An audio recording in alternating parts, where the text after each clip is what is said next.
And we pretend rather often to take the third person science side off the gold standard of first person experience and say, okay, well, that's really, the mind may be an illusion, maybe even consciousness is an illusion. What we know is happening is that our brains that are processing information, and we've got things like synapses and neuromodulators and neurotransmitters, and that's the real stuff, right? That's the reality. This mind part is some kind of right. That's a definition, though, not an observation. It's just a tissue of confusion. By reality, right? And that's a big problem. Yeah, there's no, you can't. So this is the flipping back. Well, maybe, and it's always one side. The idealist basically starts with mind, and says, well, maybe the material world is a function of our perception. And the materialist starts at the bottom and says, well, maybe the mind, our experience of agency, is an illusion. And Sam just keeps flipping back and forth. You're going to have to, the goal is to try to figure out how they connect together. It's a very hard thing.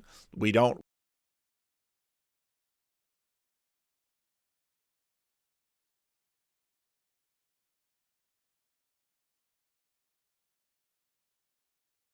have it. Banish the side which is in fact cashing out so many of your claims about the nature of, in this case, the brain. But that's not to say that we can't be deeply mistaken from the first person side about what our minds are doing. I mean, so, the thing that almost never gets stated is that our apprehension of the third person always comes through the first person. They're best nudged as close as possible to the empirical trash heap called the occult, and left to that anti-empirical crowd that indulges in astrology, tarot cards, the I Ching, and the like. If seeing is believing, then hypnosis and trance should be impossible. But since they do exist, what you have is an empirically observable case of empiricism being overthrown.